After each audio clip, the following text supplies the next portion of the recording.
Rocket League and its pro scene has been going through a lot of changes. Tell me, does the same feeling strike you from when you saw your first RLCS clip to the ones you see today? Probably not, and that's the same for many others. As you can tell, the organizations that feed this game's competitive market are dropping out because of a similar reason. If you just take a glance at the things that are going wrong in the pro scene, you'd realize just how bad it's gotten. Like I said before, esports orgs dropping from competition, prize pools continuing to shrink, and LAN events being stripped down versions of what they used to be. The condition of play is not stable for any org to dip their feet into, which is why many are dropping out like flies. And we still aren't sure if Rocket League is changing for the better or for the worse. So stick with me, because in this video, I'll give you the cons and some pros of Rocket League today. Y'all like that intro? It took like 10 minutes out of my life to write, but it's whatever. As we should all know, Rocket League came to PlayStation and Steam stores on July 7, 2015, later releasing to Xbox in February of 2016. It was a sequel to the studio's previous game Supersonic Acrobatic Rocket-Powered Battle Cars, or SART-BC for short. Rocket League was a far more defined and developed game by standards now and then, and with time would only get better.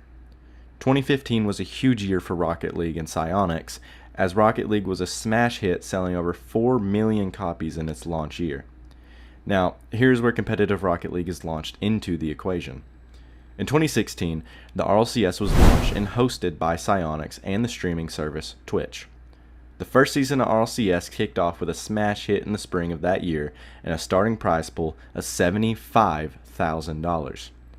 2016 was a huge year for competitive Rocket League and esports in general, but 2017 was one of the greatest follow-ups of all time. In 2017, the competitive scene in Rocket League had exploded past almost any other scene in esports at the time, but this year was also home to some of the best series. For instance, one of them being the RLCS Season 4 World Championship, with prize pools being higher than ever and this one being $150,000. Every organization was fighting for that number one spot. But eventually, the team that came out on top was, in my opinion, the first powerhouse of Rocket League esports. Featuring players like K-Dop, Violent Panda, and Turbo Pulsa, the first 3-time world champion, this team was meant to take the spot for first. And they did, leading the organization yall Esports to their first Rocket League championship. 2018 was a smaller year for esports and a bigger year for the casual and ranked players of Rocket League, as this year Psyonix announced full parts cross-platform support, meaning anybody across any platform could team up together and take on ranked. This was also the first year of the first Rocket Pass. While yes, being similar to Fortnite's Battle Pass system, Rocket League was a very early adopter of the system itself. But as for 2018, not much went on in the esports community. But 2019 is when many considered the fall of Rocket League to start. On May 1st of 2019, Epic Games, the creators of Fortnite, acquired the license to Rocket League. With the deal planning on being closed out in late May or early June, many were skeptical of Epic Games having the decision making on their hands of what happens in Rocket League. A lot of people didn't like it, and some were still on the fence. Rocket Passes now became the norm, and the first mentions of free-to-play are brought to the table. On the bright side, RLCS continued to grow, more than ever, getting the attention of outlets all over the world, including rival tournaments made for pro players, the biggest of which being the 2019 DreamHack tournament. Now, here's where a huge part of the community was not split. Rocket League became free-to-play in September of 2020. Now, this was a huge deal since up to this point, Rocket League was a pay-to-play game, and being free was huge for new players to sink their teeth into the content the game offers. And this was assured as almost 75 million players registered an account with Epic Games and or Psyonix. The biggest reason this happened was because of COVID-19. Since everyone was staying in their home quarantine, gaming and streaming went up by the millions. But this isn't to say that it was all good when it came to that year. Now, obviously, when the pandemic struck, everybody was forced into their homes, meaning that all RLCS and in-person LAN events had to be canceled to accommodate for the ever-changing pace of the world at the time. At the end of it all, RLCS X was launched to help pro players back on their feet and keep them playing a game. Because imagine this. Your job is reliant on always performing at the highest level and doing it in person for the biggest prizes. And now imagine that your employment just filed for bankruptcy and now you have no income for a year. That's basically what it was like. Now, if you're having trouble with your job at the highest level, I can direct you to the sponsor of this video, me. Hit the subscribe button. I'm tired of seeing that number all the way up. I need that number to be lower. Alright, back to the video. But this next part is where Esports and Rocket League took a huge plunge into the deep end, changing the system up completely and redesigning the entire tournament process. After RLCS X concluded, RLCS 2021 to 2022 kicked off with this new format.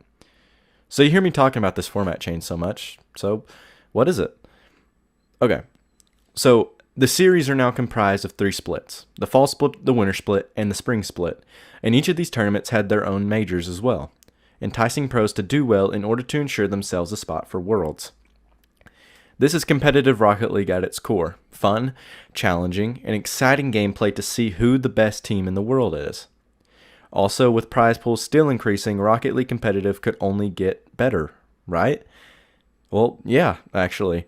2021 saw a steady rise of Rocket League esports across the year. This year, the World Championship was held in Fort Worth, Texas, home of many yearly market shows, and now a Rocket League World Championship.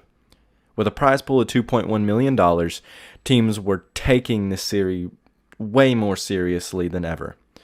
Publicity for the team who won would mean more money than just the top winnings, and in the 21st century, people see publicity as payment. So that's what many went after, and those who didn't make it very far. But the team who fought simply for their love of the game won it all. That team being the European powerhouse BDS. Being comprised of Monkey Moon, Extra, and Psycho, this team zero competition, winning it all, and claiming the prizes. Beating G2, an American powerhouse team at the time, 4-1 was a huge upset in the world of Rocket League esports. But the people loved it. BDS now became fan favorites anytime they entered a North American tournament or just any tournament in general. And this isn't the end, as with next year, many would consider Rocket League to reach its highest ever with competitive esports. With 2023 rolling around, Rocket League esports was the biggest it's ever been, surpassing games on the front pages of Twitch and YouTube like CSGO and Valorant. Viewership was not a problem, and neither was entertainment. The 2022-2023 season ended with a showdown of a world championship in Dusseldorf, Germany. Many sought this series to be one of the best in all of Rocket League esports, and for a good reason. This is also where more international majors and wildcard stages were introduced for competitive Rocket League and those teams that wanted to make it in previous years but just didn't have the amount that they needed to. This year, a team that could get selected could get a wild card round and make their way into an actual championship, which wasn't a far bet for some teams. 2023 also had one of, if not the most mechanical and best player to ever touch this game, and his name would be Zen. Zen, in his rookie year, became one of the most hyped players in Rocket League competitive esports history. He was truly a literal sight to behold. When you watch this kid play at the level he was playing in 2023, everybody thought that this was the beginning of something that would never end. Like, movies, like the movie 300. It's a siege that'll never end. Everybody thought that exact same thing about Zen. And they were right. Zen was an absolute monster on and off the pro field. And don't get me twisted, Zen I don't think has the credentials to be called the best player ever, but he does have the experience. So take with that what you will. Just last year, 2024, moving on, featured way more regions in the game and insanely higher prize pools. Maybe not as high as the year before, but the prize pools were still extremely high. But this is where a lot of people saw and said, hey, this game is not going to survive in the professional space if y'all take down the esports evaluation with the prize pool $1 million every year. If you remember me saying earlier in the video, one of the prize pools was $2.3 million. Okay, we have reverted to $1.1 million on this year's prize pool. So just a little bit of us going down here was definitely a little weird for most people. But there's big updates in the way, and everybody was hoping Epic would do something with the game that would truly take Rocket League into its truest form and make it a game that all pros would actually want to win, and that pros and orgs would want to compete in. And this is where many considered the fall of Rocket League to begin.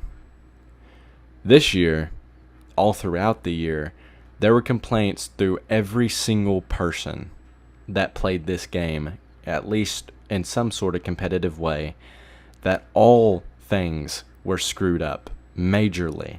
Look at things like just ranked, for instance. Ranked was the worst it's ever been. Competitive play in general was the worst it's ever been.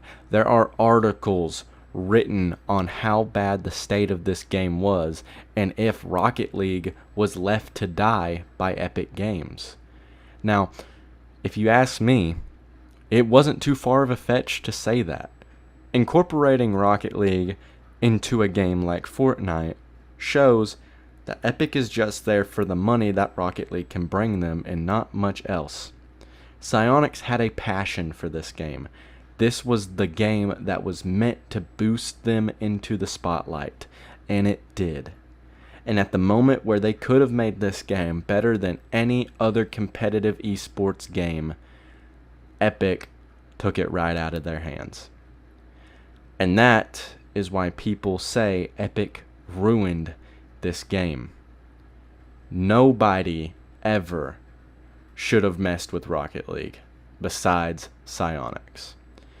Because Epic knew that if they got their hands on Rocket League, they had their hands on almost every single market space available. And now they do. And now this brings us into 2025. The season is underway with speculation about new orgs. But if you play this game at all, go take a look at your in-game item shop and go to the esports section. Take a look at the esports teams that are in there. Look at North America. Do you remember there only being 3 teams in North America? Because I sure don't. But there is. Combined with Europe, there's only 7 or 8 teams across North America and Europe, when I'm pretty sure there used to be almost 11 or 12. I mean, y'all remember when almost every org was wanting to get in here. Y'all remember the Susquehanna Sonics? They were in here for a little bit. They dropped out because they couldn't contain as an org, but they were here. A lot of teams were here. And now a lot of teams are gone due to Epic Games and the competitive state of Rocket League. Nobody saw this coming. But at the end of it all, Rocket League remains one of the most enduring esports titles. If you say that you competed and won in a Rocket League tournament, you are respected amongst the community of gamers. You are respected amongst anybody if they know how challenging it is to do that. It is one of the longest lasting titles you can earn in the esports industry. And Epic just might take that away. But thank you guys for watching this video. This took some time to produce for sure. Just 3.5 days, I think, probably for writing the script. for this video, which I'm not usually a script writer. I usually just, go to the wall and say whatever comes to my mind first. But there were a few mess ups in there. I'm not editing it out because I'm lazy. But yeah, I hope you guys enjoyed this video, and this will be Vadi signing off. Peace.